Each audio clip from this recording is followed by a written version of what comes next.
Some event, huh? Brought out the one guy in the city more reclusive than me. Thought you'd never leave the shoreline. Aren't you afraid someone will take a shot at you? Why? Because your father ain't around. Oz, you know Bruce Wayne. Wow, is that right? His father saved my life. I got shot in the chest. Right here. I couldn't go to no hospital, so we showed up on his doorstep. Operated right on the dining room table. Kid here, he saw the whole thing. Up on the stairs looking down. I remember your face. You don't think that meant something he did then? It means you took the Hippocratic Oath. Hippocratic Oath. That's good. Welcome to the Superhero Cinephiles podcast. I'm your host, Perry Constantine, and bringing back a former guest and a good friend of mine, and that's John Bracich. Johnny, how you doing today? Well, hello there, Perry. I am well, thank you. Yeah, it's good seeing you again. I'm doing good. It's good seeing you again, buddy. Well, thank you. Yeah.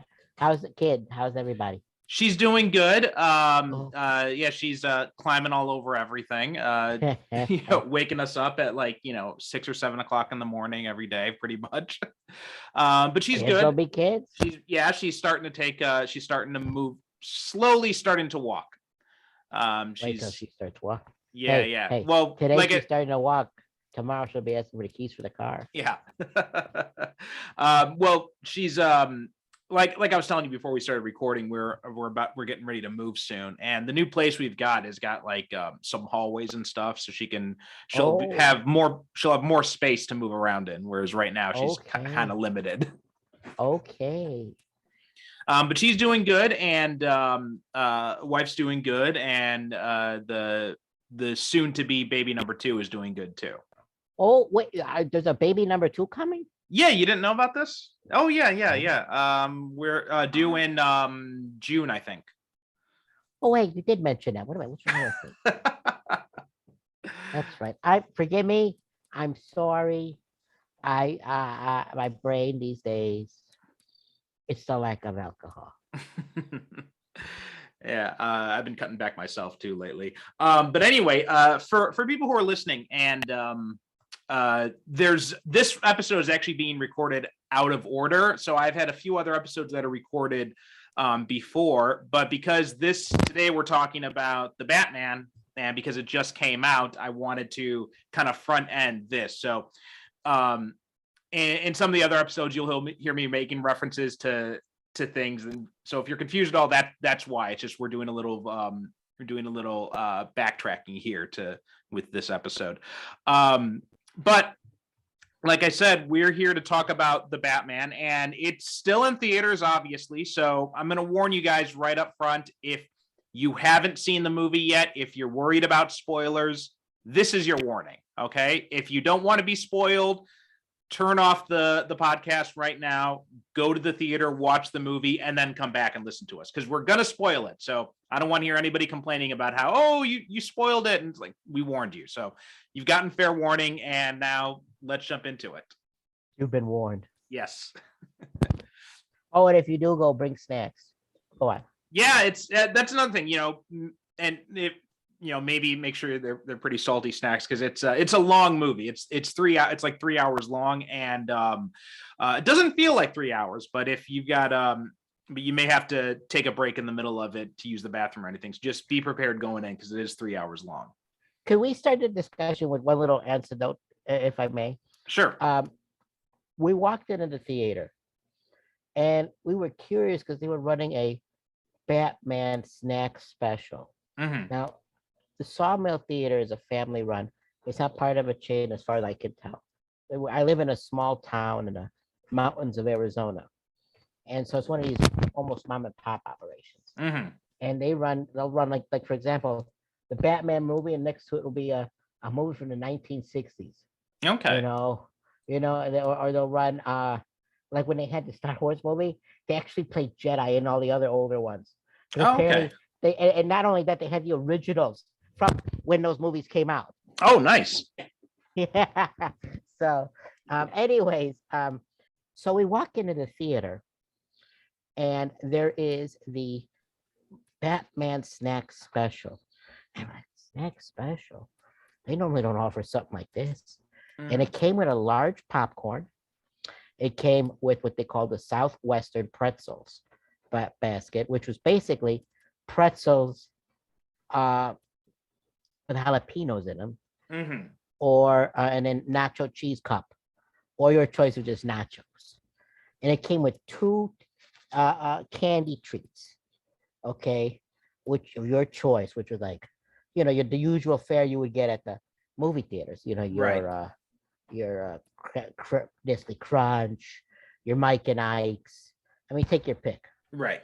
And what had to be the biggest, fucking largest, multi-gallon obesity constructing, diabetes manipulating, expanding tub of soda. Oh, wow. Okay. I mean, this soda had to be a gallon or some Jesus. humongous, okay, barrel of soda. Okay. Now, naturally, I'm not taking that, but we saw some people take that. So you did, for $1 less, you didn't have to get the tanker size of soda. And instead I opted for regular, I got a normal size soda. And you also got a free soft serve. Okay. So they go all out. Oh yeah, and for $6. Jesus Christ. Yeah, which was, I thought, a hell of a deal. Of course, we were curious, and the guy says, well, they've been hurting from the pandemic. I come from a town, just for your listeners to know, where a good chunk of the population died off of COVID. Oh, wow. Seniors. Yeah, because, I'm just saying, the town is starting to try to rebuild. And so anyways, so we got the snack special, thinking, okay, one snack special for me. And I was sharing it with my brother-in-law. I went with my sister, brother-in-law, and her friend, Patty, who I'll use that name, okay, who is a bigger nerd than you and I put together. I mean, this woman came in wearing a Batman t-shirt from 1969. Oh, wow. Yeah, with the autographs of the guy that played Robin. Oh, Burt Ward. Burt Ward, the guy that played the original Commissioner Gordon. Okay. She didn't get Batman, but she got Alfred. Oh, okay. That was Alan Napier, I think, right? No, Alan Napier was the Riddler.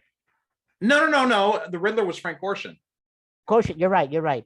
No, I think you're right. Anyways, and she got two other people, but I don't remember who the other names were. And for some reason, the guy that played Skipper from Gilligan's Island. So I don't know how that happened. But anyways. Maybe he had a guest appearance on the show at some point. Maybe I don't know. Because they used a lot of they had a lot of big name celebrities who appeared as villains on that show. Well, yeah, I know. You'd be surprised. And there was one, guy named Falseface who was rumored to be Frank Sinatra. Oh, really? Okay. Yeah. But anyways, so we're all sitting down, and the guy behind the counter says, "You're gonna want to get one for each of you." And we're like, no, we can get by, right? Of course, halfway, the movie is about as long as the movie Gandhi or Lawrence of Arabia without the intermission. Yeah. Right? I mean, we're talking Lord of the Rings long. Right? Was Lord of the Rings that long? I think at least the uncut, the extended editions at least were. I'm not sure about the theatrical ones. Well, halfway through, my sister ended up getting more snack specials. Oh, wow. We ran out of food. Yeah. And everybody in the theater that was there, they ran out of food. And I think the theater people purposely sold the salty snacks so we'd come back for, others. Well, anyways. So yes, folks, if you're going to see the movie, sneak in as much food as you can in your pockets, or go in and buy. Hopefully they got a snack special. I know theater popcorn always tastes better than stuff you can get at home. I don't know what it is. It's that I don't know what it is. It's that imitation butter sauce they use, because I remember even here, like the stuff they have here, it's not the same as that butter sauce they have in America. When I was in high school, I worked at a movie theater, and they told us when we asked them if they want any butter on it, we couldn't legally say butter. We could only say buttered could. flavored topping. Buttered flavor. It's Yeah. sort of like when Pringles can't call themselves potato chips. Yeah, okay. Yeah, buttered flavor. All I know is I had a friend named Joe Bellino in high school who worked at the Golf Mill Theater. Mhm. And he says you could use this stuff as motor oil. And they did in Probably, their yeah. car. He says you could use that stuff. But it tasted so good. Mhm. I mean, you want to put extra goop on there. And you're in a movie theater, you want to take it all in. Yeah, yeah. But anyways, to the movie. Yes. So Can I ask you a quick question before you go on? go ahead. I'm sorry to be rude. Did you have movie previews for yours? Yeah, there were a few. There were Right. none. Oh, really? You didn't have any? In fact, I had this confirmed with 2 other friends have seen this, and they're on different parts of the country. No previews, movie previews. Wow, that's interesting. No, we had I previews wonder at if- ours. It was we had the DC 2022 preview, which showed clips from, ironically enough, the Batman, but also the Flash and Black Adam and some other one too. I think was in there too. Well, that would be cool to see. Aquaman too. The Lost Kingdom, I think it's called. That they had some clips from that. It was like this, it was like a montage of clips. They posted this up on, I think they did it for the Super Bowl, if I'm not mistaken. But it's on YouTube. And also we had a trailer for Doctor Strange, Multiverse of Madness. I think that was it. I think those were the only trailers we had. I wonder if any of the theaters had trailers. Like I said, 2 other friends have seen it. Mhm. One in Pennsylvania and another one in Texas. There were no trailers. That's They interesting. just went straight to the movie. Yeah, that's interesting. I don't know. Maybe there's not a whole bunch of Warner Brothers content coming out this year. I don't know but because I know a lot of and especially now because they just recently announced that Flash and Aquaman have been pushed back to early 2023 now because they didn't have enough time because the VFX got delayed because of COVID. Are they trying to redo it like an MCU type of thing now? Nobody knows for sure. Like there's tons of rumors floating around, but I think my impression is that if they're going to do it, Flash would be like a way to kind of do like a soft reset of the timeline. So then they could, so then they'll still have like, what's his name? Ezra Miller as Flash, Jason Momoa as Aquaman, Gal Gadot as Wonder Woman, Shazam. They'll still have that, and then that'll allow them to do things like recast Batman or potentially recast Superman because we don't know what's going on with Henry Cavill, and to kind of like wipe the Snyder stuff under the rug, so to speak. I don't think they could include this Batman. He's too young.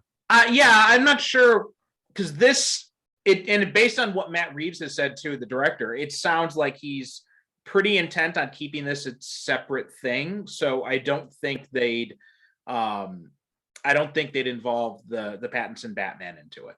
But anyway, let's talk about this movie. So yes, obviously this was originally supposed to be part of the DCEU. It was originally supposed to be directed. Ben Affleck, when he was still Batman, he was actually going to direct, produce, co-write and star in it. But he had a lot of reservations about it, and he had been under a lot of stress playing the role.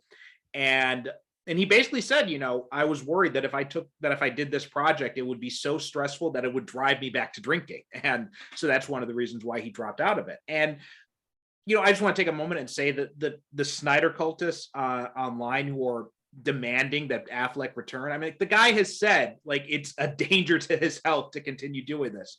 Leave the man alone. Yeah. I mean, I think I'm as disappointed as anybody that he didn't get a chance to really show what he could do as Batman, because I thought he did a very good job with the crap material he was given. And if he had gotten the chance to play the character, to play the role as the character should be written, I think he would have been the best Batman. But that's that ship has sailed now. So Yeah, there's no way. Yeah. There's no way. I mean, we're going to see him in the Flash, but other than that, that's going to be like his last outing. That's going to be his last hurrah as Batman. But anyway, so once he dropped out, they brought in Matt Reeves, who's done some of the Planet of the Apes movies, and Matt Reeves had removed all the DCEU connections of it, and he decided to make this an earlier story. So this is set in basically the year 2 era of Batman. Right.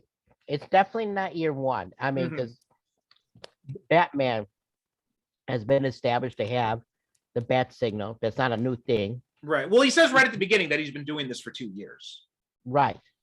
And so, the police still hate him, but except for Gordon. And, he shows up at the scenes. He goes to the police station and everything else. Like, hey, he's been there before. But it's interesting you mentioned with the whole, we're going on with the universe. I know that they're setting up they've already announced this on HBO Max here. I don't know about in Japan, that there's a Gotham PD.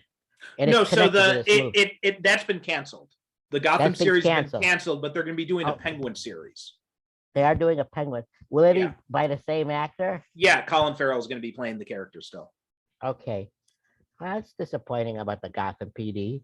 Yeah, but you know what? I mean, we already got Gotham, a few years ago, as as disappointing as that show was, and so it's like, I'm kind of over the let's do a Batman show without Batman idea, to be honest.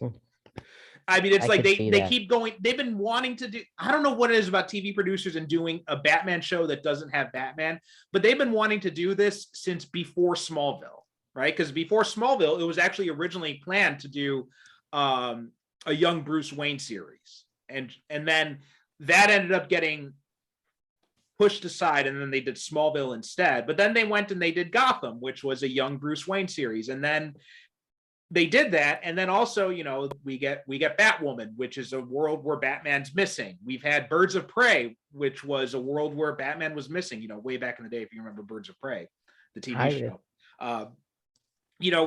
We've had Titans, which has been, a pseudo Batman show as well. I'm just like, we're gonna have Batgirl soon as well. And like, you can take a break from doing Batman shows that aren't Batman for once. The problem with the Gotham show, to me, and I think I was one of the few people that kind of liked it because it was something to watch. This is back about 10 years ago, something like or that, 6 years ago. Yeah, it wasn't that long ago. It was more recent than Smallville. It came out like I think maybe about halfway into Smallville's run is when Gotham came out. Right. There was too many coincidences. Oh, he's friends with the girl that becomes Poison Ivy. Oh, he becomes friends with the girl that becomes Catwoman. And then the guy that becomes a Joker. Yeah, the show was really, and it was also weird because, you have all these villains showing up before Batman appears, which takes away from one of the big elements of Batman is that, there's his presence in Gotham as Batman is sort of the whole theme of escalation that the Dark Knight touched on, which is exactly, where that's what's bringing out all these crazies. Which I kind of like that aspect of it. And, it's not a big deal, but you get rid of that. But also, too, you think about it, all these villains are adults when Bruce Wayne is still a kid. And so you kind of get this sense that, eventually when you get to Bruce Wayne having done this for like 10 years, he's going to be beating up a bunch of geriatrics. Yeah. Reminds me of that DC comic where they take all the villains who are now old. Have you seen that? I don't think so. It's basically a group led by Harley Quinn, who's in her 60s. Killer Croc, is that his name? I keep forgetting.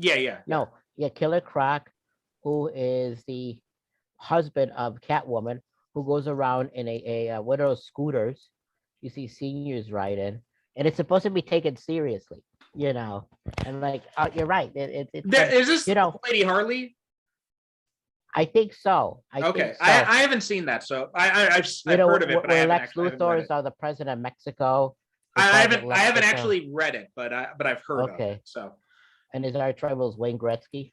But anyways, Yeah, but I mean, the whole thing, Harley Quinn's another character who's just kind of, I like her as more of a supporting character when she's the central character, unless it's yes, like the animated series. yes. I don't think she's as, personally for me, she's not as interesting to hold down. So let's go back to the movie now. Yes, And yeah. in the movie, what I really loved about it was like a gritty detective novel. Hmm. Like I mean, like a detective in Detective Comics for Batman. Yeah. You know, it was sort of like it kind of reminded me of True Detectives in a way Hmm. with Batman, but with a Batman theme. I Hmm. liked how, and I know this has been said everywhere, right? So I'm not being original here. How essentially the Riddler comes off like the Zodiac killer, and Yeah, yeah. I think that was the purpose they did because for those who are unfamiliar, the Zodiac killer left not riddles, but in a way, but he left messages with certain symbols. Right. And if you look in the movie, the Riddler makes certain similar symbols, and leaves messages. And I just thought, this was it was definitely an original take because the last time anyone ever saw the Riddler on the big screen was Jim Carrey's Yeah. rendition. If I right, there's no Yeah. other one Well, I mean, before there was in Gorshin. Gotham, not on the big screen, but in Gotham there was the Riddler, but it was he was pretty good. He was one of the few good things about that show was their take on the Riddler in that. But as far as movies, you're right. The last time was Jim Carrey. Was Jim Carrey, and we're talking two complete. And I can't remember the name of the actor that plays him, but I thought he did a pretty swell Paul job. Dano. What else was he in? He's been in a lot of stuff. I'm gonna look him up and I'll tell you some stuff. But yeah, he's been in a lot of stuff. And go ahead. So while he's the Riddler in this program, I like how they did the riddles. I mean, you see in the past, like that the riddles are there just because he's the Riddler. Not that it doesn't really fit into the movie, or I mean, but in this one it really does. And not only that, it goes in how. Let's be honest here.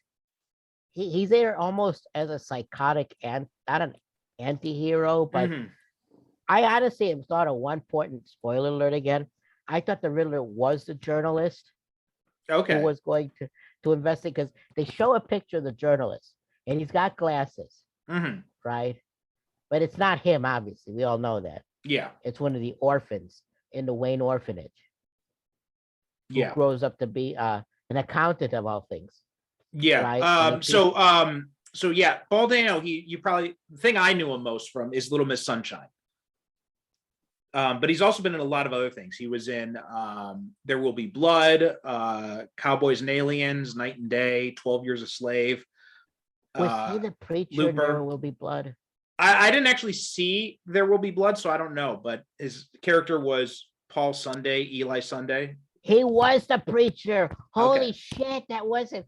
Oh, now I know why they picked him because they got it's very similar characters in a certain way.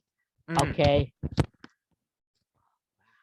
Well, anyway. But one of the things you said is that, and this is one of the things. So I like this movie a lot. I thought it was really good. I still have some quibbles with it. But first, talk about the things I liked. I love that this time we actually, like you were saying, that we see Batman as a detective in this movie, which is something the movies have seemed to pretty much avoided. We got a little bit of it in, the 1989 Batman, because we see we see the aftermath of Michael Keaton's Batman investigating stuff, but we don't actually see him in the act of investigating. Right. All the investigation stuff happens off screen, basically. Right. There's the scene where he's thinking about what the Joker's doing, and he says, like, Alfred, let's go shopping. And then later he gives the results that he's found to Vicky Vale. So we know that, he's tested all these products and he's found out what the Joker's toxin is and the combination. So we know he's doing some detective work there, but we don't see the actual steps that he takes to make those leaps. And also in Batman Returns, again, a little bit at the beginning with the stuff with the Penguin, you see there's a little bit, but all this stuff happens off screen. And then in Batman v Superman, we again got a little bit of a taste of it, but the problem is that everybody in that movie is so stupid that Right. the fact that he's not able to determine that it's Lex Luthor behind everything is ridiculous. Right. I mean, because it's, Lex Luthor basically signed the Superman frame up job by using his company's own experimental bullets, and nobody but Lois Lane is able to figure that out.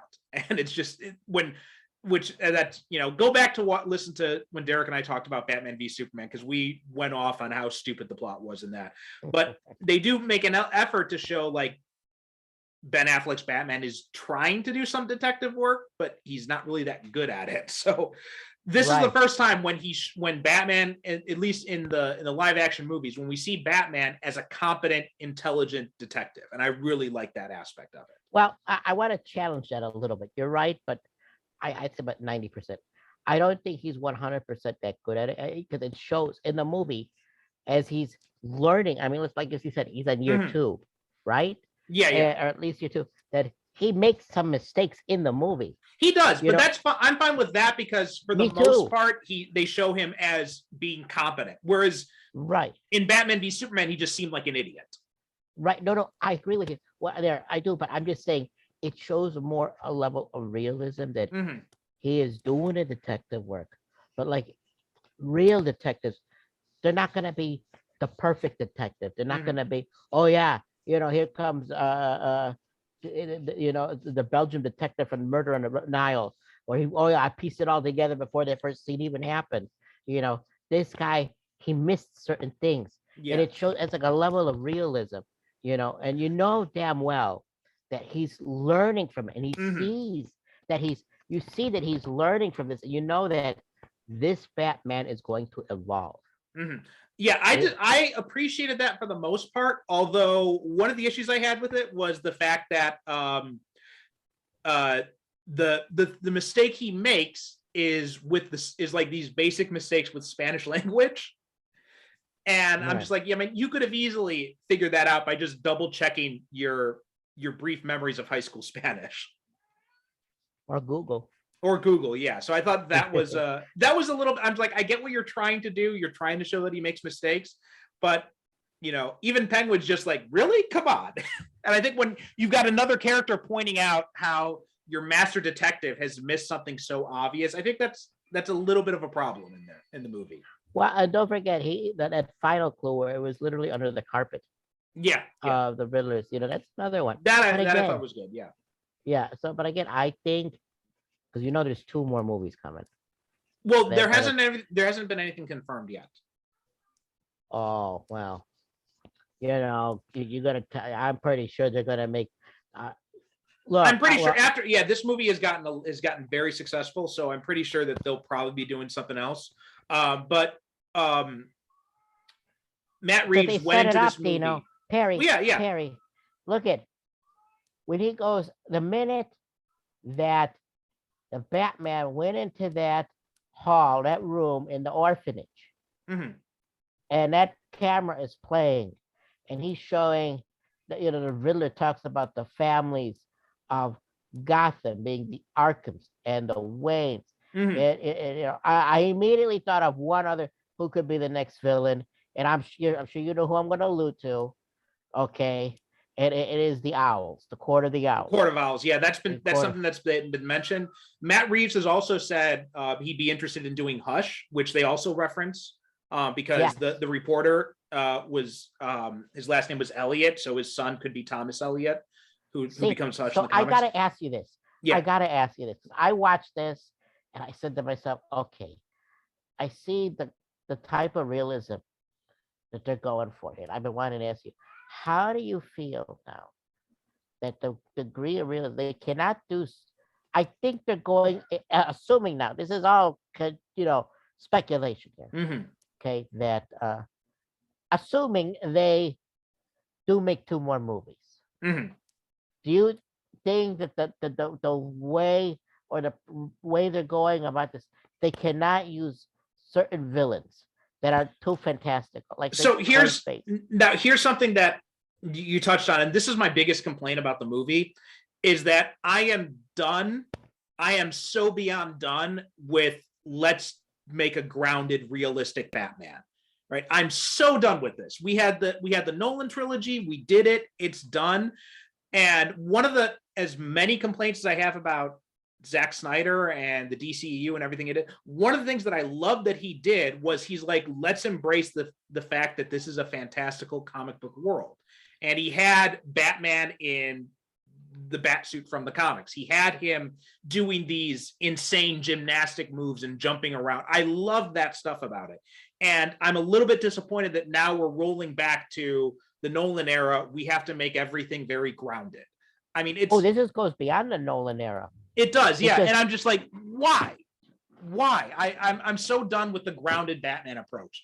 It's been done, and it was good for what it was, but let's embrace the fact that this is a superhero comic book about a guy who has more money than God who dresses up like a giant bat. Let's embrace the fact that it's a ludicrous concept. But they're not going to go that route. They're not. I know they're not. I know they're not. But I wish they would.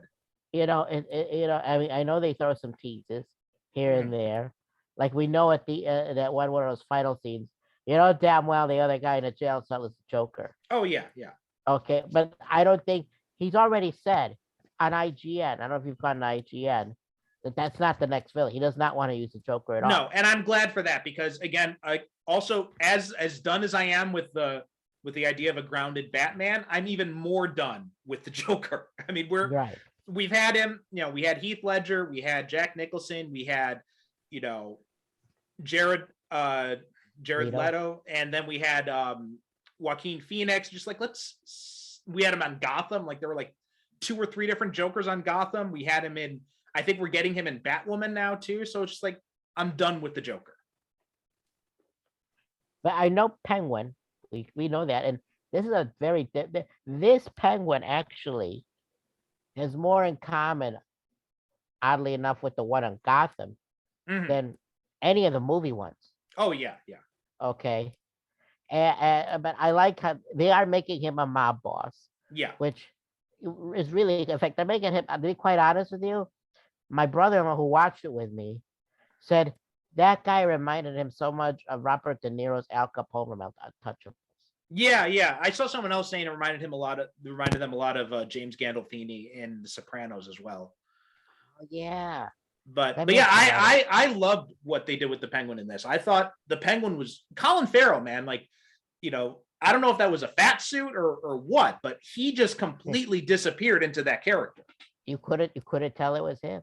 No, not at all. Like even knowing it was him, the entire time I'm sitting there, I'm watching this movie. I'm like, that's actually Colin Farrell. I could not believe it. It's knowing it as I'm watching the movie. Compare him to how he was in Daredevil. Yeah. Well, I thought he was great in Daredevil. I liked him in Daredevil, but I thought he was one of my favorite parts of this movie. In fact, the people who did the special effects, or the makeup, on him should get an award. Yeah. So many people confused him for another actor. I keep forgetting his name. He's a comedian who had to go on Twitter and say, "That's not me." I can't. This guy is one of those guys that was in a lot of shows. Okay. His name, but anyways, Collins. And I love how in the third part of the movie, he turns on Falcone when they find out Falcone was the rat. Yeah. Which I gotta ask you. We've now seen how many versions of Falcone? What do you think of Del Toro's? I loved it. Like I didn't know that Totoro was going to be in it until fairly recently. I'd seen the clip. That's right. Yeah, the clip when he meets Bruce Wayne at the funeral. They had shown that online like last month or something like that. And I saw that clip. I'm like, holy John Turturro's in this, and he's playing Carmine Falcone. I thought he was great. I thought so too. I don't know why he had to. I don't know what was up with the sunglasses inside at night type of thing, but that aside. I can explain that one. Okay. He based that off of Carlo Gambino. Oh, okay. They interviewed him, and he says he based the entire character, the sweater, everything, off of the Gambino crime family boss. I see. Who dated Marilyn Monroe. Okay, that explains it then, because I know that in the comics, Falcone never did that sunglasses thing, so that explains it then. I was wondering where that came from. Yeah, but I thought he was great. I thought easily my favorite version of the character that we've seen in live action so far. I agree with you. Hands down, he was great. I thought he played it. I like a lot of mafia things. I like mafia history. Mhm. And when I saw him with the sweaters and the sunglasses, I go, holy shit, he's playing Carlo Gambino. Yeah. Holy shit. And that guy, if you ever read up on his biography, I mean, it's almost the same thing as Carmine Falcone. I mean, including the daughter. Well, his mistresses didn't have a Catwoman, but I mean, you know Mhm. what I mean. Right. Which Right. I gotta ask you about that. What did you think about Catwoman being the secret daughter of Carl Falcone? That comes straight from the comics. That comes from the comic. Yeah, that was established in. I did not know that. I It was did not in know the. that. I think it was the Long Halloween was when they established that. Well, I gotta catch up on my Batman comic. Yeah, they. I did not know that. Reeves, for inspiration, Reeves had looked at the Long Halloween was a big source of inspiration. Batman Year One was a big source of inspiration, obviously. Oh yeah. Also, Batman Ego by Darwin Cook. That was another big source of inspiration for this. And I haven't read Ego, but I have read the other ones, and you can see those elements in it. Also, even though it's not mentioned, it looks like at least they also took some hints from the Batman Earth One graphic novels that Jeff Johns and I think it was Gary Frank did, because the design of the costume is very similar to Gary Frank's Batman costume in Earth One, and the whole idea of Alfred, like even the look of him with the cane and the beard, that comes out of Earth One, and also the whole idea of Alfred not necessarily being a butler but being like a bodyguard type, that also comes out of Earth One. Okay, because I like Andy Serkis. Mm-hmm. I think he's a wonderful actor. I've seen him in a lot of things besides Lord of the Rings. Yeah. So I know he's a good actor. And out of all the characters, I thought, I'm not going to say the weakest because that's not the right word to use. I think again, I did not know about the bodyguard thing. Mm-hmm. I didn't. I know like in a Gotham TV show, there was something similar. Mm-hmm. You know, if you ever watch, you know, if you've seen it on there. Yeah, yeah. But I thought this one was one that I think down the road will be more developed. Mm-hmm. You know, I just think either he didn't get enough lines. I thought he was great. Yeah, character. I thought Andy Serkis was good, but I think one of the problems is this doesn't feel like Alfred to me. Right. That's one of the things. Like, and I keep going back to, you know, personally for me, Michael Gough was the perfect Alfred in the original Batman movies. He was perfect, right? He had the, you know, he had that loyalty to Bruce. He had the kind of dry English wit thing, and he had captured that character. And if I'm ranking Alfreds, Michael Gough is at the top.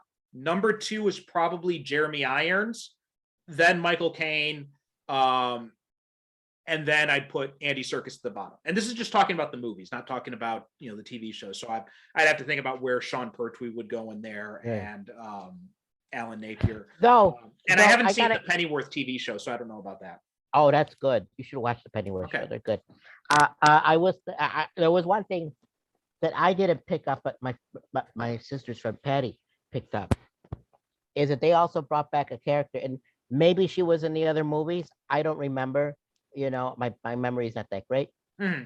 But my sister's friend brought up, oh, they brought up so and so from the original '60s Batman, because if you remember in the '60s Batman, there's obviously Alfred. Oh, that was Aunt Harriet. So not the same character. This was like, her name was like Dolly or Doris or something, and she wasn't an aunt. She was just like looks like just like a maid or something. Oh, so she's not okay. Okay. I thought, well, like I said, she was pointing out, because like, oh well, that's new, yeah, you know. And let me ask you, the Bruce Pattinson's Bruce Wayne is a completely different Bruce Wayne than what we're used to or seen before. They've all been aloof at some point. Right. And they all try to avoid doing day-to-day Wayne Enterprise stuff. Let's be honest. You know, in the Nolan series, he had a surrogate played by the late great, oh my God, I'm having a brain fart again. What's his name?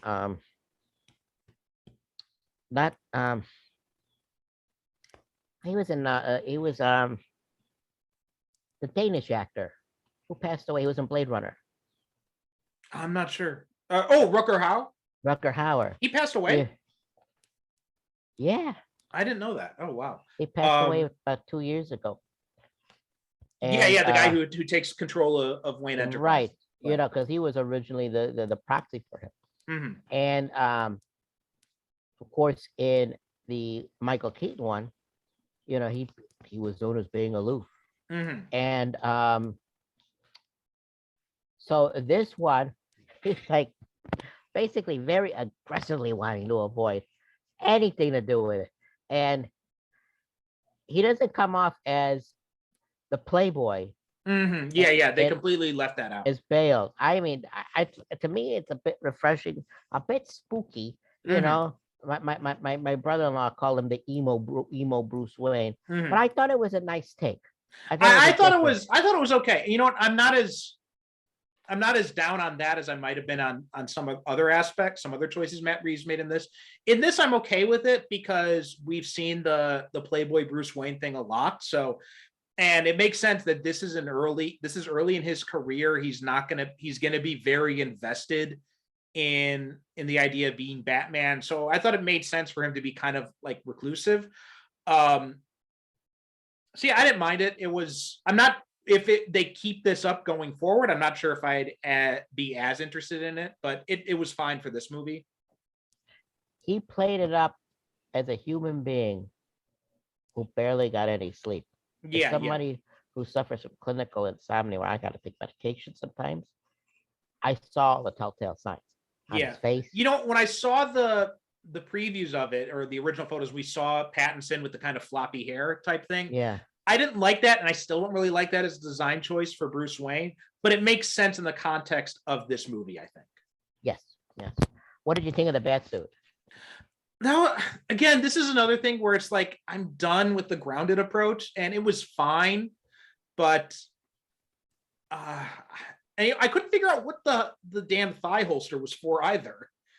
He's walking around with this thigh holster, and when I saw it in the previews and stuff, I thought, oh, that's probably for the grapnel gun, but it wasn't, because the grapnels are built into his gauntlet. So I couldn't figure out what that damn thigh holster was for. Well, no, maybe he just hasn't decided yet. Yeah, you know, he's just carrying it around. his suit looked like a work in progress, like the Batmobile, which is what a '66 Camaro or something like that. Which it looked like a Mad Max car to me, than a Batmobile we usually see. But I thought it was pretty cool. I thought that whole scene on the highway was pretty cool. You know. Oh yeah, I love that chase scene. I thought it was a great chase scene. There's so much about this movie I love, and most of my complaints is about, which it's not necessarily fair, because I know that's not what I know. Matt Reeves wanted to make a grounded movie, but again, at the same time, I'm a little bit disappointed because I'm done with the grounded stuff. I want to see, instead of seeing Bruce in like a makeshift Batcave and like cobbling things together, can't we see like the big sprawling Batcave beneath Wayne Manor with the giant penny and the robot dinosaur? I'm like, I want to see that shit. Well, you still may get that if they're gonna go with the two universes thing. You still may get that, but going back to the realism here, they played on a lot of other things, like how they essentially made fun of QAnon, rightfully so. Yeah, you know, by having these chat rooms, and you know, these people showing up, because you know there's that scene at the convention center where all these other guys in Riddler costumes, and you know, they're talking about guns and all this. And you ever see these QAnon chat rooms? Like, in fact, there's a couple under that says Anon on there that they basically almost nailed it, and I'm happy they mocked them, because they deserve same mocking. here. Yeah. You know? And I thought it was all very, true to life, to the current situation we're seeing. So I thought all that was really good. I love everything about this movie. I'm just disappointed that we're still doing the grounded thing, is my main complaint, which it's not fair to judge this movie for what this movie is. I thought it was great for what it was doing. Okay. But you know, they're going to go forward with this, with the next one. Yeah. Let's be honest. They're going to make a next one. Yeah. I've resigned it. Like, I'm not getting the the crazy comic book Batman, Denny O'Neil, Neil Adams stuff that I want to get. But this is good. It's good for what it is, and it's a nice melding of the character of Batman, where it's not full on grim Frank Miller porn, right? It's not that. And there is an arc there. Yeah. In the beginning, he's like, well, vengeance. Mhm. Oh, we're gonna get every. I mean, he wants to create a sense of dread on the criminals, like the criminals prey upon the like that scene on the subway platform Mhm. with that guy waiting for the train and all these guys in the clown makeup. But I'm thinking, first watching the movie, my brother-in-law turns to me and goes, "Are those guys working for the Joker?"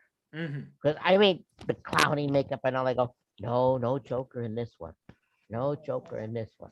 But now that we see from the scene in Arkham, like they could have been, because we know obviously from this movie that this Batman has fought the Joker before. Yeah, maybe they are acolytes. So they could be like the Joker's former gang or something like that, or followers of him or something like that. Yeah, that is true. But what I'm saying is, I mean, he created a sense of dread, like to look at all the dark corners, like you hear the boom, boom. I did like that. Yeah, like every time, like there's a dark corner, like the criminals are like double checking. I did think that was kind of cool. I will say though that one of the things, and again, this goes back to my complaint about the grounded approach, is that when they're on the subway platform and this guy walks out in a costume, and it doesn't have that same dramatic sense that someone back, like him swooping out from the shadows and grabbing someone would have. You know what I mean? Like I watching this movie made me want to go back and replay some of the Batman games, but the Return to Arkham set is not discounted, so I'm waiting on that. So I went back and I started replaying Arkham Origins, and God, that's what I want. Like I want like the whole dropping down from a gargoyle and swooping someone up, and just like Oh, sure. And I want that kind of stuff in a Batman movie. You may still get it. Maybe he couldn't do it in this movie because he misplaced that gun, that missing holster. Yeah, it's somewhere. Listen, they filmed it in Chicago again. If you looked at the scenes, and if you look at IMDb, they filmed it in Chicago and in Scotland. That's another thing I wanted to mention. Is one of the things I liked about this is, like, looking back on The Dark Knight, like at the time we loved it was all filmed in Chicago, but looking back at it, you're watching it now and you're like, that's not Gotham, that's Chicago. And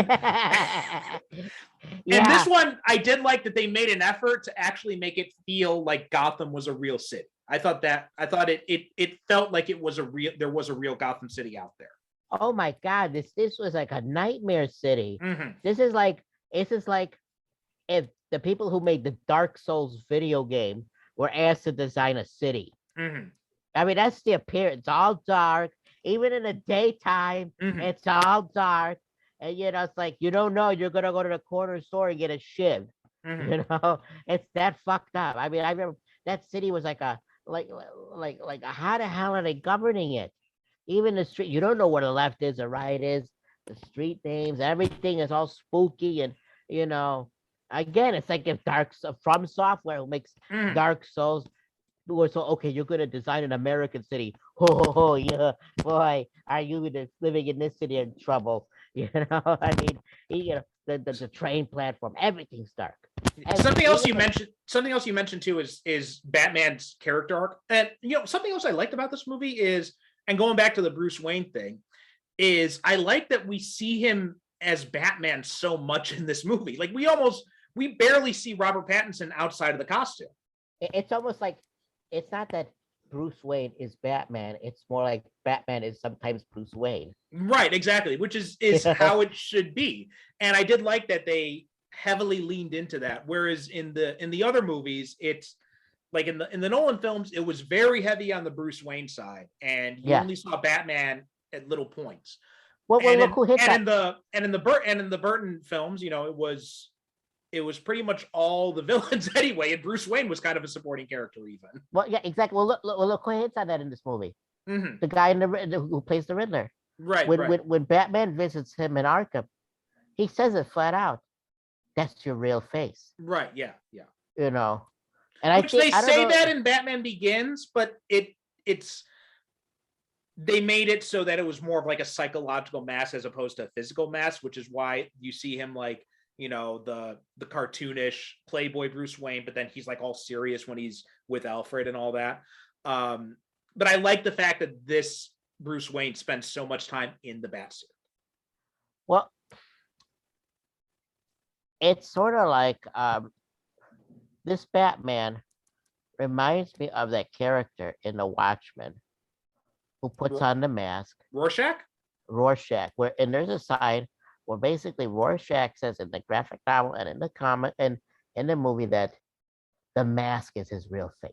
Right, right. That identity, and you know what? That thing is the same thing they implied upon in this movie. Right, And yeah, the yeah. Riddler says basically the same thing, that whoever you really are, this is who you really are. Yeah. You know, everything else is a facade. And but in that, just look, let's forget about Bruce Wayne. Mhm. You see in the movie that Batman himself, this is pretending he's a whole separate ethos, a whole separate being. Mhm. He evolves. Yeah. As we mentioned, in the beginning, he's all about vengeance at all costs. And then eventually, at the end, it's not about vengeance. It's about, he says, hope and justice. Right. He comes up more closer to Superman. And in a way, I don't know if you have seen um, Peacemaker. Oh yeah. yet. Yeah. Okay, there's a similar arc Mhm. if you look at it to all, you know, where the guy who plays Peacemaker believes it's peace at all costs. You know, kill women and children. He has to. And the bad guys in there, the butterflies, you later learn, are basically the same thing. They're saying they came to Earth to conquer it so that we don't make the same mistake as they destroyed their environment. Right. And they realize, at least the leader, whoever it is, they came to realize, you know, we made the same mistake at all costs. And John Cena's Peacemaker at the end of it realized it cannot be peace at all costs. Right. And the Batman, I don't know about Bruce Wayne, but I'm going to say Batman came to realize he can't just be about punishment, but to show that there is hope and a journey towards rehabilitation, that Mhm. we can do more, that this Yes. city can recover. Yeah. Yeah. I love that aspect of it. I love that they were going with a Batman who comes out of this on the other side being much more hopeful. I really like that aspect of it. And that's an aspect of Batman that's often been avoided in the movies. So I really like that we're going back to that aspect of it from the comics and what the animated series did so well. Now, but of course, that left the question hanging. Conversely, can the city rehabilitate? Yeah, they got a new mayor, and a lot of the leadership. Well, see, I I've got a few things about that too, because one of the things I kept thinking about when looking at the devastation at the end of the movie was that this perfectly sets it up for No Man's Land.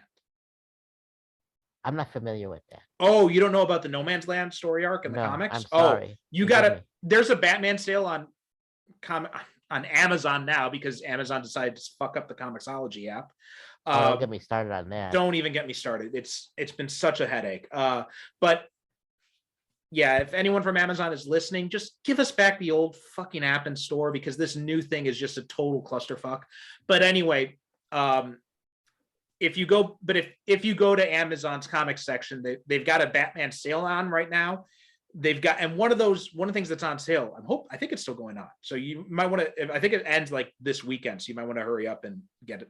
But they've got like a bunch of Batman stuff on sale, and you want to pick up the Cataclysm stories and the No Man's Land stories. It's amazing. May I ask you, are these available in the DC universe? I'd imagine, I don't know, but I imagine so. I get that through don't laugh. I got a Disney debit card. That's my debit card. Mm-hmm. Yeah, it's got Darth Vader now. I was stuck with a Little Mermaid card for like 2.5 years. But and before that, Minnie Mouse. I don't know how this happened to me, but anyways, and one of the perks is you get a deep discount in DC Universe. Really? For a Disney Yeah, card? yeah, the Disney card. Are you And sure so you're not I- thinking of the Marvel app? No, I got that too. Okay. But yeah, if you're on DC Infinite, I think it's called, or something like that. Oh, wait. I got a Marvel debit card too, but I got a discount on that as well. Wait a minute.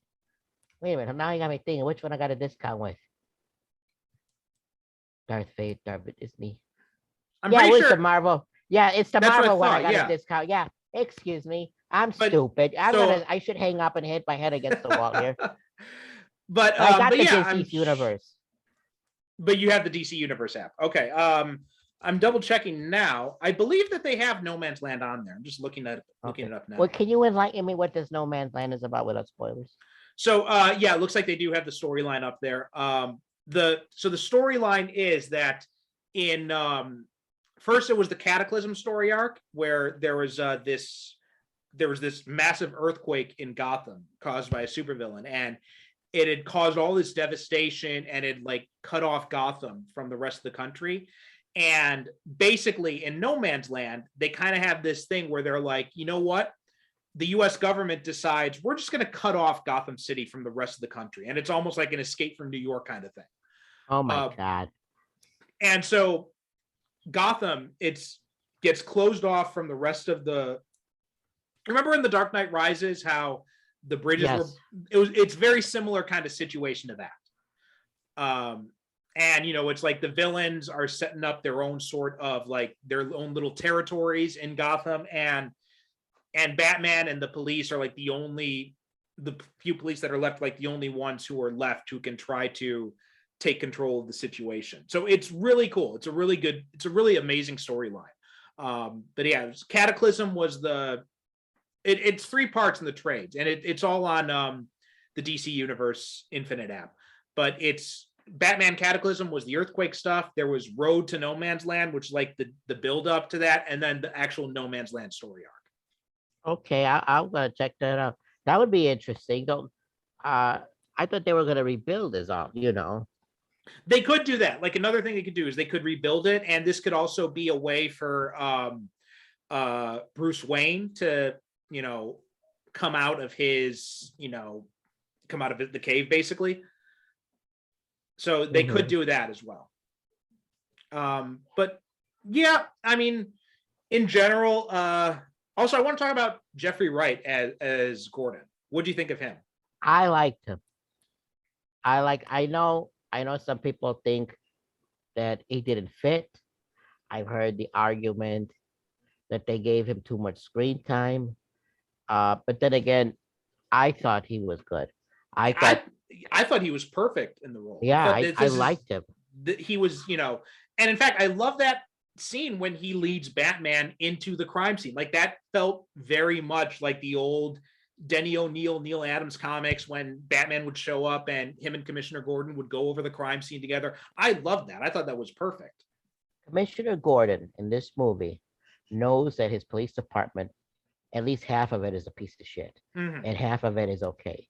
And he's looking for allies, and and I think maybe in year 1, it's definitely off screen before the movie, that he realizes Batman is the helper he needs, and it sort of finalizes, I think, in that scene when they're in the where he keeps the little bat signal, right before he meets Catwoman at one, I don't know if you remember, before they kidnap. It's like in the third part, first third of the movie. Yeah. And so I think this is why he agrees. Okay, listen, you got to punch me in the face. You got to make it look real. Yeah, and yeah. He slips him the keys. And I think he realizes, okay, this is real. Our friendship, well, partnership, not friendship. This is it. I can definitely use this because I'm not getting help with the department. God knows half of them are working for the mob. Right. Yeah, I thought he was great. I think this is probably the best version of Gordon we've seen on screen so far. I mean, I think if he'd been given more to do, J.K. Simmons probably would have been the best, but he wasn't. So just got to go with what we've actually seen. And based on that, I think he's definitely my favorite Gordon that we've seen so far. Now, do you think, had there been a East Gotham PD, that, I mean, this was obviously, you're telling me this was canceled. Mhm. Do you think they were planning on having Jeffrey Wright essentially take that over? I'm not sure. I don't think so. I'm trying to see if there's anything about this on the Wikipedia page, but my gut says probably not. And it looks like it would have been a prequel and it would have focused on so the series would have been told from the perspective of a crooked cop. So it wouldn't have actually been Gordon. It would have been someone else. Okay. It probably would have been, you know what I think what they would have done is they probably would have gone with Bullock. It's not said who they would have gone with, but I assume it would have been Bullock because in the pre-crisis stories, he was a crooked cop. Was Bullock in the movie? In this movie, no. I didn't think so. He hasn't appeared in any of the movies. There was in the '89 Batman, they had Lieutenant Eckhart, who's basically pre-crisis Bullock. Right. Right. But he wasn't obviously his name wasn't actually Bullock. And then you had Donald Logue played Bullock in the Gotham TV show. But in the movies, in the movies themselves, live action movies, we haven't seen Bullock at all. I was expecting Donald Logue to betray him in that show in Gotham every second. Because goddamn it, anything I ever see him in, he's like a backstabber. Mm-hmm. He's a backstabber in oh God. What's that show at Oliphant? Are you talking about Justified? Justified. I think he's in that one, playing an crooked FBI agent. Okay. And he's in Vikings. I just saw him playing King Horik, where he's a fucking piece of shit in that. You know. Anyways. So wow. Well, also one other thing I want to talk about before we wrap this up is what I think was the best performance in this movie, Zoe Kravitz. Thank you. I don't know why some people are giving her hate. I don't know why some people are saying, oh, she was too slow. Oh, there was no connection. Oh, there was no chemistry. Oh, she made it longer. Bullshit. I thought she was pretty damn good. And I thought she was perfect. She was perfection in that role. Like this is, I thought all the live action Catwoman have been great. Okay, so let's get that out of the way. Like, Michelle Pfeiffer, classic. Anne Hathaway, awesome job. Yes. Zoe Kravitz, though, is like the perfect version of this character we've seen in the movies. She is exactly like the character from the comics. Why do you think they're saying there's no chemistry? Because, she's not fighting over Batman. Come on. I don't know. I mean, that I think, you know what I suspect a lot of it is a lot of it is racism. Because there's a lot of people who are just like, oh, it's too woke. Because she mentions white privilege in it at one point. I'm like, yeah, it's just, anytime there's a woman of color, they're gonna bitch about it. That's really what I think it is. For the record, on television, they've done polls who played the best Catwoman on TV. Oh yeah, Eartha Kitt. Yeah, it was Eartha Kitt for the original. So I'm sorry that don't hold. And honestly, I just thought she's not gonna be Wily or Bruce or Batman, because first off, she's on her own agenda. Yeah, she's it's almost like the Punisher in a way with her, or some kind of vendetta with her, because she knows damn well her father's the one responsible for the murder of her friend, and her friend and her were like besties, and this happens to her. Come on, and not only she doesn't know who to trust, and she's like, well, I like you, and all this stuff, and but come on, I thought it clicked. I thought it was perfect. Clicked. Yeah.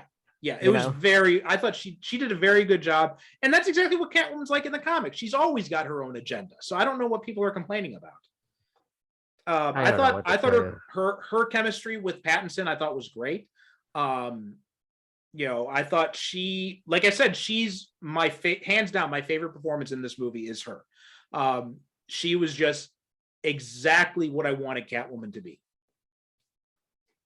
Now, is she going to return in a future movie? Do we know? Why it's too early to tell. I mean, I hope so. But it's up and I'm not sure. I read that there have been that some cast members have signed on for more movies, but I'm not sure. So here's what Wikipedia says. So you were right, actually. It looks like they are going to be doing a new trilogy. And it's going to be that's a given. And it's going to be a Batman focused shared universe that's separate from the DCEU stuff. Oh, there you go. See? Now it says key cast members have signed on for the future films, but it doesn't say which of those are the key cast members. Come on. Damn well, a dump truck full of money just appeared in Patterson's front yard and say, well, Pattinson's already said he'll do it, but I'm talking about other cast members. So I don't know about Zoe Kravitz or what, but well, Circus is probably going to be in it. Circus is probably signed on, I'd imagine. Jeffrey Wright, I'd imagine, would definitely be in it. But they give an out for her to be out in the next movie because she says that she's leaving, she's going to Bloodhaven. So it would make sense for her to sit out a movie. In fact, you know what? Why not give her a solo Catwoman movie to make up for the Halle Berry one? I was about to ask you 2 questions. Okay. One is I went on the internet to see what they were saying. And, a lot of people mentioned Bloodhaven. Mm-hmm. And you know where I'm going with this, but I don't think there's a Robin yet. Not yet, it's too early. It's too early. But Pattinson and Reeves have expressed interest in introducing Robin. So it could mean that he comes up in the next movie or something. You don't think, it's like everybody on the internet, so I like your take on this. That I think it could be the now orphaned boy of the mayor who was killed. No, that wouldn't work. His mother. No, yeah, that wouldn't work. I think that'd be stupid. It was just like when Batman Begins came out and there was that little kid that Batman tossed the thing to. Everyone's like, "Oh, that's Robin." I'm like, "No, it's not."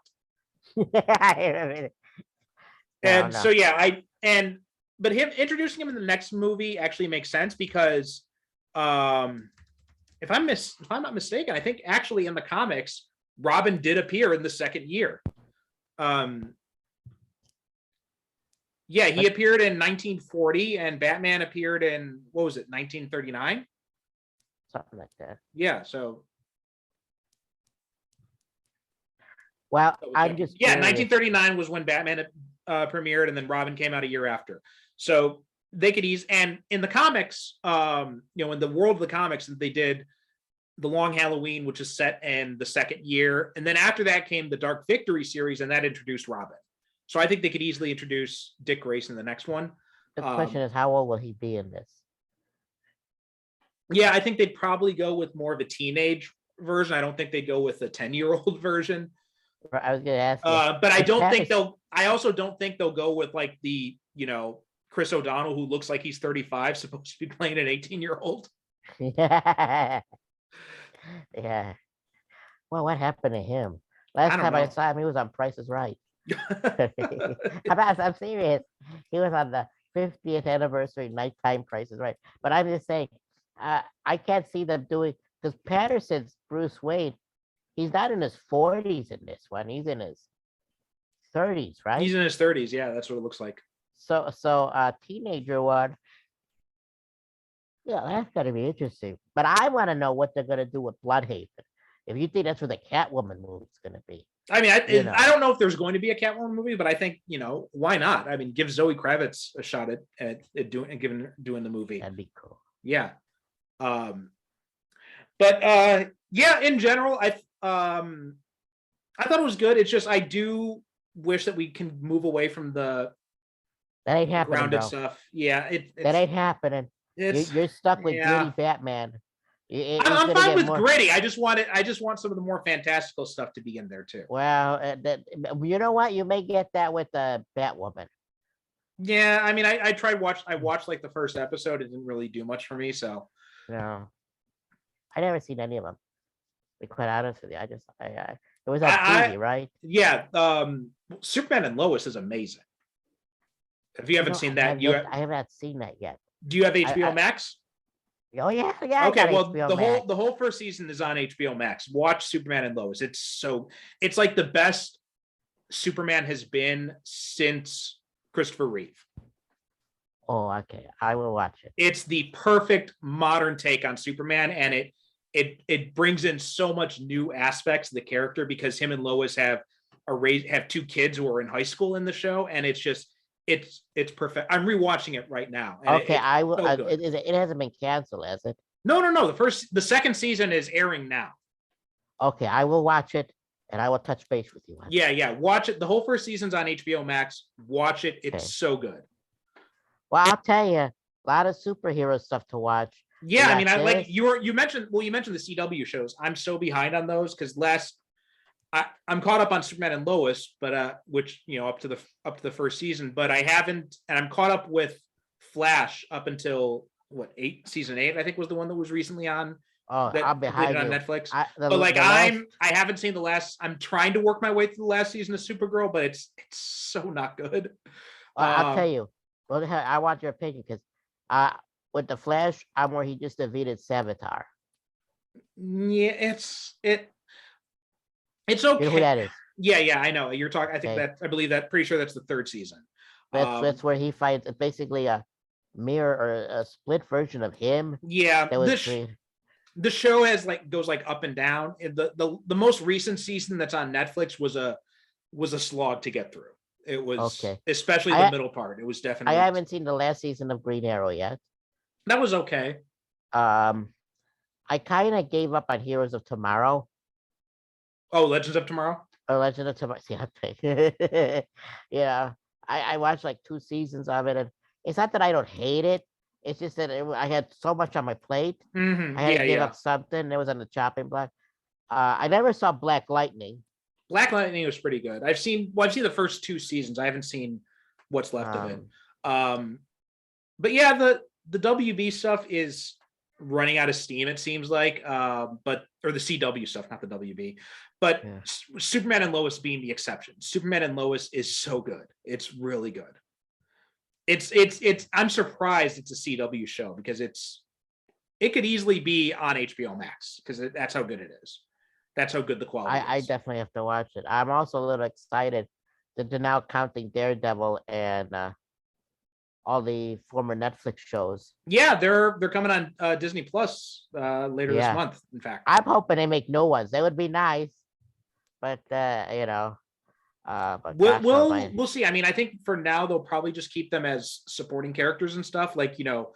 Daredevil popped up in No Way Home and Kingpin popped up in Hawkeye. So I think they'll be doing that kind of stuff from now on. Well, a little bit at least before they bring something else in. And of course you got not related to either of these universes. On Amazon, you got The Boys. Oh yeah, I haven't seen the new season yet, but the new season trailer, but I just saw that it was released. So I'll have to check that out. Yeah, no, it looks interesting. Well, that's completely different from the Batman. I guess we should bring it up here. No, it's okay. What was it? I would just like your opinion. I never talked to you about The Boys. What would you think of that? I like it. Yeah, it's pretty good. I like it. It's entertaining. It's entertaining. I like it. It's entertaining. Okay. I'll leave it at that. Okay. I'll leave it at that. It's like, have you seen this? Have you seen that news show? Yeah, it gives information. No, I mean it's fun. I like it. It's good for what it is. I mean, it's nothing. I'm not blown away by it the way everybody else seems to be, but I enjoy it. So. It's like when I asked you about Mossberger. I've never seen Bob's Burgers. No, Mossberger. I asked you about Mossberger. Japanese. Oh yeah. It's a burger place. Yeah, it's a burger place. Yeah. It's a burger place. No enthusiasm. Yeah, it's there. I don't really like them that much. My wife likes it, but I don't. All right, but anyway, yeah. Johnny, anything else we want to say about the Batman? Apparently there's maybe an extended version of that movie. Really? Yeah. So I can't wait to see that release on what would it be? HBO Max? Yeah. Well, yeah, HBO Max. I think they've already announced that it's coming out next month. Yeah. So apparently it might be coming out to that. You get HBO Max in Japan, don't you? Well, I use a VPN to access it, but yeah. Oh, okay. Okay. Well, it'd be interesting. I wish they put back Dune. I think I saw an email. That's one of the things that's going to be on soon. So it should be back on there soon.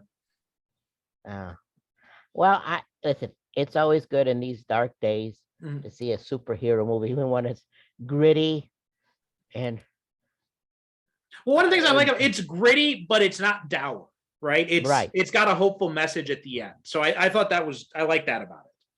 you know, I mean, It's not like this. It's not like, Batman v Superman where you want to kill yourself after you watch it. Yeah, like there goes 2 hours of my life I'm never getting back. Yeah, it's nothing like that. It's a movie that makes you want to invent a time machine so you can go back in time and punch yourself in the face before you buy the ticket. Yeah.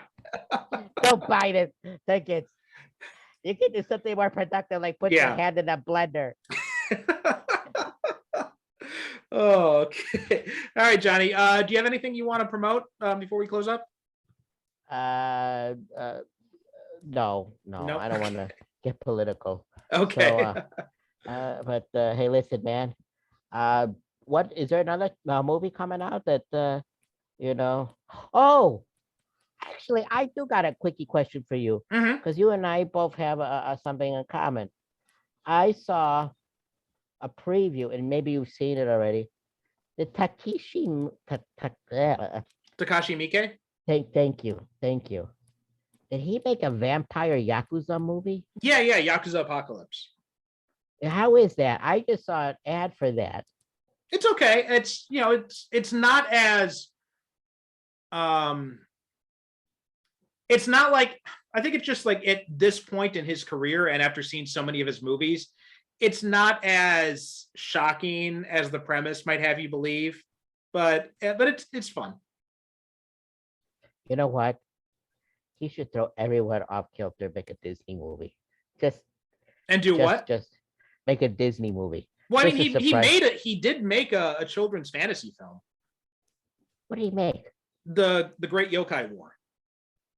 That was him? That was him, yeah. Holy shit, that was awesome. Yeah. I think there's actually a sequel to it. I'm not sure if he directed it as well, but I think there's a sequel about it. Speaking of vampires, are you going to see a certain superhero vampire movie with Jared Leto coming out very shortly? Oh, Morbius? Yeah, that looks good. Yeah. And he seems to be doing. It seems to be seems much better than whatever he was trying to do with Joker. So I mean, Jared Leto's a good actor. It's just I don't know. It's just like nobody told him that what he was doing with the Joker was terrible. I don't know what they were going with that. No one does. No, I mean, he thought he was going to have his own Joker movie. I remember him being so pissed off in a TV interview on TV, like, they told me we're going to have a whole movie with Joker, and, well, no, opposite, not after seeing what you did, asshole. Yeah. Jesus. Well, I'm picking up tickets for Morbius. It's going to be coming out very shortly. I'm not sure when it comes out here. I got to look that up. But we'll see. But yeah, Johnny, always good to see you. Yes. Always good to talk with you. Thank you for having me. Good sir. Thanks for coming back on. Thanks for requesting this, because you dropped me a line and said like, oh, you want me to be on to talk about it. So anytime you want to do that, anytime anyone else wants to do that, just drop me a line and let me know. I'm there for you, buddy. All right. Thanks a lot. All right. So thanks for listening to Superhero Cinephiles. SuperheroCinephiles.com is the website, and Super Cinema Pod on Twitter and Instagram. Make sure to like us, leave us a review, and thanks for listening, and we'll talk to you next time. You have been listening to the Superhero Cinephiles podcast. Follow us on Twitter and Instagram at Super Cinema Pod. Join our Facebook group by searching for Superhero Cinephiles, where you can interact with us and other superhero fans. If you'd like to support the show, you can become a regular supporter at Patreon or make a one-time donation through PayPal, both of which can be found at our website, superherocinephiles.com. If you buy or rent any movies through the Amazon links at our site, it helps support the show. Please be sure to rate and review us on Apple Podcasts or wherever you get your podcasts.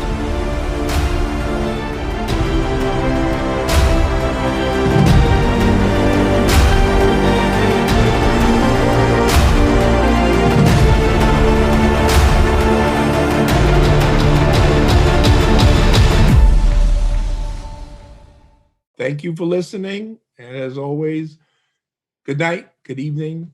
God bless.